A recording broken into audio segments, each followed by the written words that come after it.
What the hell do comparators do? So to craft them, you just do 3 torches like this. You have to go to the nether to get some quartz, and then 3 stone at the bottom. Like repeaters, comparators will add a ticker delay, but unlike repeaters, they can't be changed to add delay. They can change, but to a different mode.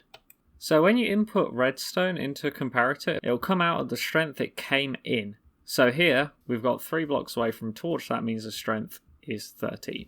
So when you have a source like a lever, the redstone will go up to 15 blocks away, but it loses strength as it goes. As you can see, it gets darker. Eventually it'll be completely off and can't power anything, even though there's a lever at one end. But it can, the block before, because this is 15 blocks away, and then at 16 it loses.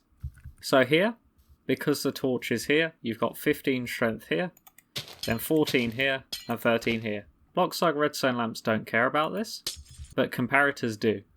So this will be outputting 13 blocks, so as you can see, it doesn't go the full 15 to this lamp here, it only goes to the 13th block here. So if we move the torch closer, so that it's a strength 15, then it will go to this lamp, and it will still be 15 if that's a torch or a lever going into a redstone first, it still goes to the lamp. If we move it 1 block backwards though, then it won't light up the lamp because the signal strength going in is now 14, so the redstone will only go 14 blocks. We could extend this by making it going into a block, and then it will be 14 blocks.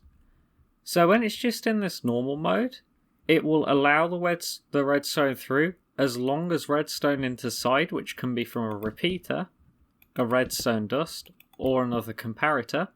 As long as the signal from this thing going into side is less than the signal going into the back, then it will allow the redstone through when it's in its normal mode with this light not on.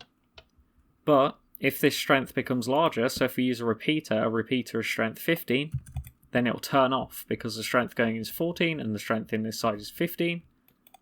But then if we return it so the strength in the side is now 12 because of where this redstone torch is, that's less than this 14 here, so it'll allow the redstone through. So we'll put a torch back next to it. So obviously you'll never be able to turn this off because this bit at the side will never be bigger than 15 going into here. So if it's 15, it'll never turn off and it'll reach the lamp. However, if we put it on subtract mode, which this is, it will take away the strength at the side from the strength in the back. So as you can see, it can't reach that lamp anymore. So I've got a better example of this here. We've just got redstone lamps going along the entire side. So at the moment there's nothing going into the side. But if we put something into the side now, we've got 13 going into the back. And then 11 going into the side. So it'll take away from that and it'll only go 2 blocks. So if this was weaker, so we pull it 2 blocks further back, it's now 9 strength here. And that means it will go 4 blocks because we've got a strength 13 going into back and 9 into side. So 13 minus 9 is indeed 4. So you can make redstone go a very precise distance using this, which can be useful. But obviously, it's not useful if you have to have a giant line of redstone going into the side. So it would be more useful if we could do this by putting blocks next to it or behind it that could do the same thing this redstone is doing. So obviously, the reason I said that is because you can. So here we show minecart with chest. So this one has a bunch of redstone and this one does. However, that one is turning on a signal. This one is not actually turning on a signal. So if I move this one on this side out the way, all the lamps go off, even though this one is also in front of a comparator. We can get cauldrons will give a signal based on how full they are. We can get hoppers will give a signal based on how full they are. Chests will, minecart with chests, that'll also work with minecart with hoppers, but this is only if they're on a detector rail. So if they're on a detector rail, then a comparator will give out a signal based on how full they are.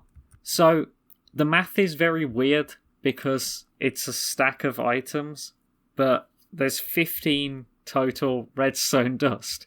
I mean, we can do a test here. So I guess if I remove this stack of redstone, as you can see, it does give out a block regardless of how much is in. As long as there's 1 in there, apparently, it will give out a signal. Okay, so the amount to get another signal is you need to add a stack and 60. So I guess if we add that again, it should go up to 3. There we go. So you add a stack and 60 items to get it to go one block further. Now, items that don't stack, like swords, they will count as a stack of items. So as you can see, it's the same amount of signal, whether there is a sword in there or a stack of redstone. It'll go the same distance. So with ender pearls, you do a quarter the amount because they only stack to 16, and a few other items are the same. I think snowballs are the same as that, so they'll have the same behaviour. So a use for this is in hoppers, because that means if we have redstone like this, or any other item that only stacks a single amount, that will give out a signal strength of 1. But if, say, we've got a bunch of armour and swords we don't want coming from a mob farm, then when that goes in, it'll give out a signal strength of 3.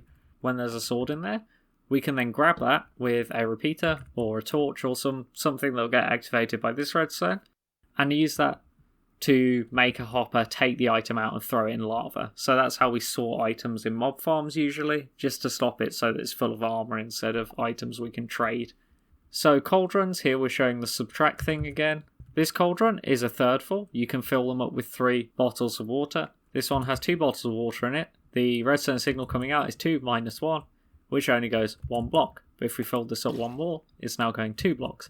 And if we empty this one completely, it's now going 3 blocks. So if we change that to the other mode and take one out of here, if this is 3, turn it completely off, that'll be the same as subtract as well. So you can do cool things, like you could have a hidden door that is activated based on how much you have filled some cauldrons up. Obviously not very useful in this case because you'd be able to see the comparators. But if you do want to hide it, it does work through a block. Yeah, so for any of these, if you put a block next to the thing you're measuring from, the comparator will still read through that block. So we're still getting signal from this chest minecart, we're still getting a signal to this one from this chest, and we're still getting a signal to this one from this cauldron, which means that you could create some hidden code, say, by filling up cauldrons different amounts, and obviously you could set that up to a door or something. So again, one of the most common ones is sorting. You can tell if a chest is full in a storage system, which means you can send the items somewhere else, like a trash chute that's just lava. If you're just like, I don't need any more rotten flesh, please zombie farm. But yeah, comparators are one of the most powerful items in the game, redstone-wise. But you'll just see them in builds, but hopefully now you actually understand them. So this has been the Redstone Comparator Guide. I've been iDoneDied, and yeah, I didn't really do a repeater guide that was long form, but I did a short one, so you can go watch that. I don't think they really need a full video, they're not that complicated. Then again, I did a full video on redstone dust, so yeah. Anyway, comparators. Woo! See you in the next one.